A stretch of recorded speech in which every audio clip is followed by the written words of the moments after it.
Hi, my name is Blair Glenn, and my channel is called Arborist Blair Glenn. I've been on YouTube for a long time. I started my channel in 2006, so I'm almost at 20 years doing videos. Now, the primary videos that I do are on trees and tree care. And I also blast off a little bit about, a bit of climbing and a bit of tree safety and, job safety. But I also delve into talking about the landscape. I'm in different yards every day, and a lot of the work that I do, my clients will ask me, what can you do to make this existing landscape better? A lot of times it's getting rid of superfluous plants.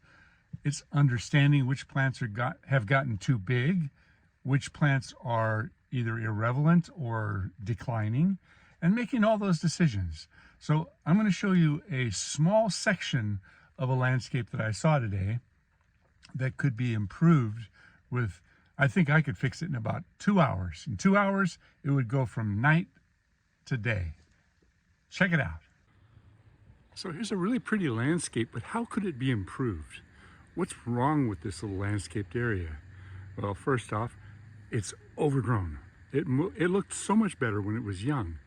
There's color, there's unique plants, there's a couple of really nice cut-leaf Japanese maples in here, but everything is merging together, making it one big cooperative blob of plants.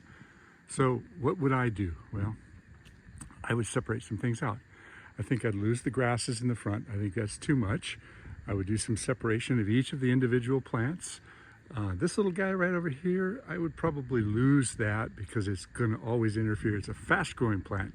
You have to know the rate of growth of the plants in your landscaped area and recognize when you've got things that are just too abundant. You're constantly shearing them back to keep them in check. The agapanthus are nice, but there's just too many of them. And definitely separate the two Japanese maples. The fact that they're growing as one kind of kills it.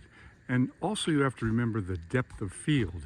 You don't see up underneath these plants. You don't see the darkness underneath.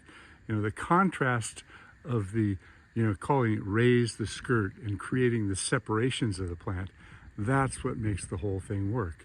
And then when you get down low, clean up everything that's down low, everything that is interfering with the look of the cleanliness of it.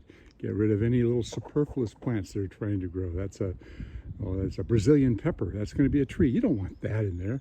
Keep it cleaned out. And then if you can mulch the whole thing with a nice deep dark mulch, that adds to the color. Now the grasses that they've got in here, they're hiding the rocks. Now the rocks should be the feature. The grasses, no. Get rid of the grasses, put in something really small, maybe a little bit of color. Maybe some, petunias, little plants that bloom for a long time but don't get too big. Now you got to think of the theme as well. If you mix and match too many different themes, then it just feels out of sync. So I think it's really pretty, but it's become a congested mess. And I got to say, I'm guilty of that at my house too. I plant way too much stuff, but when I get in there and I separate everything out and I make it all look good, that's when it works. So that little bit of landscape advice, I said a lot in a very short amount of time. Think about everything I said, go take a look at your landscape and get to work.